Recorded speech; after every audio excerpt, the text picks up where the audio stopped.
Magandang araw mga bay, welcome back ulit sa ating channel, and sa video ito pag-uusapan natin yon ang paparating na PBA 50th season ng Governors Cup ngayong July 10 na yan mga bay, no? Magsisimula, malapit na, mga 2 weeks na lang magsisimula na ulit. Makikita na natin ulit yung mga favorite PBA teams natin para sa Governors Cup, and syempre excited tayong makita yung mga performances ng mga imports ngayong Governors Cup.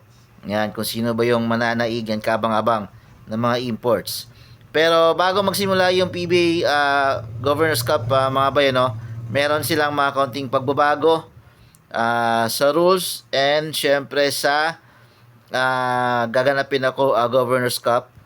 Ayan, so unahin muna natin yung rules. Meron daw silang mga babaguhin sa mga rules, ano, and may mga ibabalik din sila. So ilan sa ibabalik nila is yung possession arrow. Okay? So, dati nang merong ganyan yung PBA, hindi ko alam kung bakit tinanggal nila. Pero this time, ibabalik nila. And makakaroon din daw ng mga bagong tawagan sa mga fouls, ganyan. So, mukhang naging effective yung mga naging hinaing ni Coach Shot Reyes nung nakaraang finals, ano? Kasi briefing yung mga coaches and mga managers ng bawat PBA teams, ano, para sa bagong rules and bagong setup ng PBA Governors Cup ngayong July 10. And speaking of setup mga bay, no, so merong bagong anong tawag dito, format yung PBA Governors Cup. So ibabalik nila yung group stage mga bay ngayong PBA Governors Cup 2026. So, bali ang mangyayari nito, yung 13 teams, hahatiin nila into 2 groups. Ayan. So, dati na rin itong ginawa ng PBA. And ngayon, naisipan nila na ibalik sa Governors Cup. Hindi ko alam kung bakit nila binalik yung ganitong format. Okay. Pero, ang hula ko dito is basically para to sa paparating. May kinalaman to sa paparating na PBA draft next year, 2027, ano. So, duda ko kasi dito, parang gusto yata ng parang ginagawa nila ng paraan, ano, na ma-sure talaga ng Ginebra na makuha nila yung number 2 pick, ano. Ayan.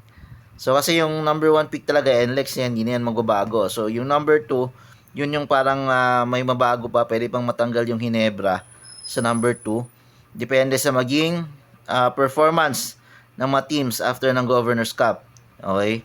So, mukhang ginawa nila tong format na to in relation sa paparating na PBA Rookie Draft 2027. So, hindi ko alam kasi hindi pa naman tayo sure dyan. Pero kung titignan mo yung format and yung mga pagkakahati-hati ng grupo, mukhang ganun nga yung mangyayari. Okay?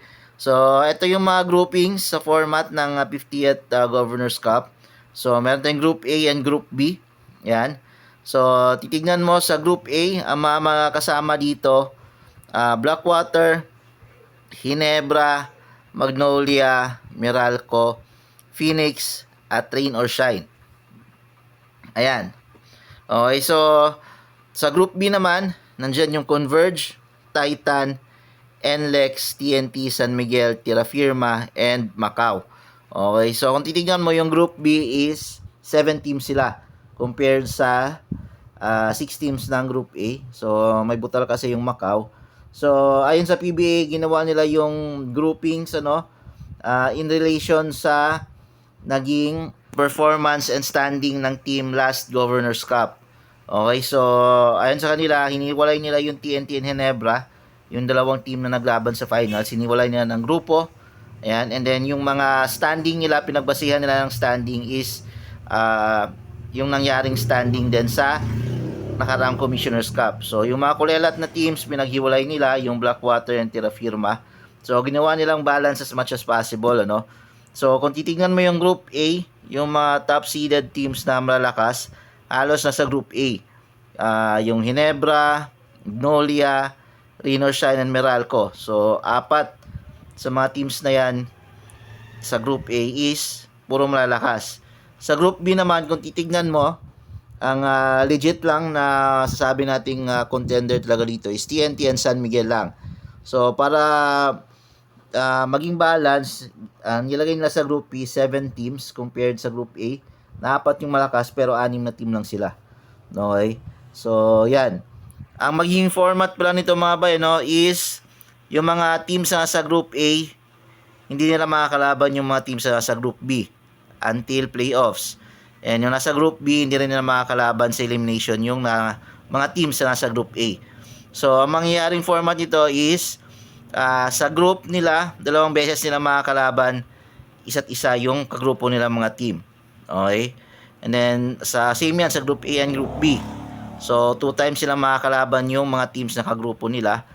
And then, top 4 ng elimination kada group mag-a-advance sa playoffs or sa quarterfinals, which is best of 3.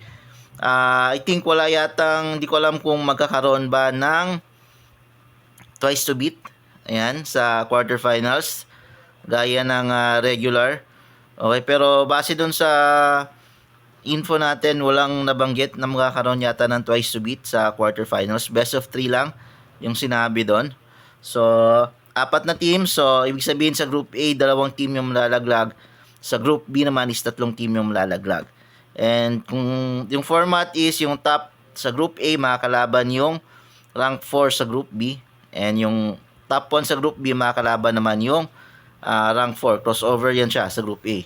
So, kung titingnan mo, medyo maganda rin tong group stage format, ano, na ginawa para sa PBA Governors Cup. Kasi yung mga kulelat na teams, may chance silang pumasok sa playoffs. So, malaki yung chance silang pumasok sa playoffs dahil ganitong format, ano, compare dun sa single elimination group format lang na nakasanayan natin. So, yung mga Blackwater, Terra Firma, Macau, ayan, Titan, meron silang chance na makapasok sa playoffs sa ganitong klaseng format. Okay, kasi yung record mo dito is nakabase lang sa group mo. Hindi naman siya hindi kayo i-rankings ng buo. Okay, so by group yung rankings niyo.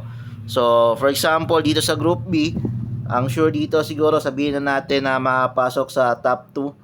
Sure na talaga dito na makapasok is TNT and San Miguel. So, 2 team na lang. So, yung mga maglalaban-laban sa last 2 spot, makita nyo rito Converge, Titan, NLEX, Terra Firma, and Macau. So, sabihin natin yung pangatlo dito is posible is NLEX. Yan. So, Titan, Converge, Terra Firma, yung mga Titan and Terra Firma and Blackwater, meron silang chance na makapasok sa playoffs. Ayan, sa itong format. Yun yung maganda dito. Ayan. So, abangan natin to mga bay, ano, kung ano yung mga magiging mangyayari pang pagbabago. Ayan. So, yun lang mga bay. Maraming salamat sa panonood.